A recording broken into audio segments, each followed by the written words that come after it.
ashama harka fuuni hordoftoota kiyyaa jirtu saniin jecha ilmaan oromoo har'a buleetiin takka waan isin jette nama na jaalatu tokko kan jaalallee kiyya kan friendii kiyya akkamitti beekuu danda'a akkamitti na jaalatu naan jette dhiira akkamitti jaalatu beekuun qallaaliidha keessattuu yeroo jaalala keessa waliin jirtu yeroo jaalallee fi friendii maalii kanneen keessa waliin jirtu jecha yoo inni mana jiraakottu achi jiraakottu isin jaalatu yoo inni ammootni guyyaa 30 sidda wal isin jaalatu yoo inni gisa sidda walu eessa jirta mana jirta nyaattee dhudee ayyee sin jedhee sirraa cufatee si jaalataa beeke yoo inni ammoo 30 sidda wal maal chigoot sin jaalatu kijibduudha fakkeessuudha dhageette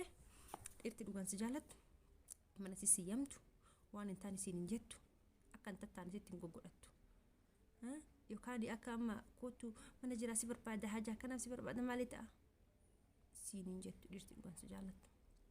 dhirti dhugaan si jaalatu sodaatti saa 24 sitti dawwaltu yeroo lama si dawwalti guyyatti yoo guddate ganama galgala dhirti afaan si goggosaa oolti qaraaqin bu'aa softee afaan si goggosaa oolti kijibduu dhiirati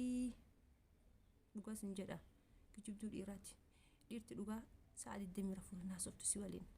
yoo dhugaa bultiin si barbaade yookaan haadha ilmaan tiyyaa jedhee si barbaadu taate afaan si goggosaan oolu jechiin si gaafatulleen tokko lama yoo guddatte ammas deebi'i akkati jirtu si jaalatu dhirti dhugaan si jaalatu ati waan feeti taate fokkattuu tahii bareedduu tahii amala hamaa qabaadhu waan feeti tahii sin jibbu yoomillee yeroo kamiyyuu si jaalataa jecha dhirti ammoo tiniyyu ati guyyaa tokko badii gooteef anduraanuu beekta amala hangi kana sirra dadhabee anduraanuu kanatti isin jedhu duruu si eeggachuu jira beeke amala kan kee dadhabee son taane duruu siyyuu si dadhabee jira matuma kan keetu sin fedhu jecha kanaafuu dhiira ammas jala bubbu'ina ittiin gaggabina dhiirti dubartii itti gaggabdu hin jaalatu dhugaa sin jedha qafxanne jedhiitiin yeroo si bilbila yoo diddama bilbile diddami takka farra jalaa kaas gaggabdee silkii jalaan fuudhiin dhageette yoo ati gaggabdee haala jetteen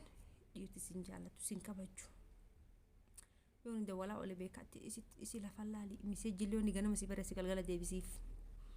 itti koori jecha eenyu akka taate argisiis dhageette dhiiraar kun kennatiin papa isin jedha shi qaqqaalii wanti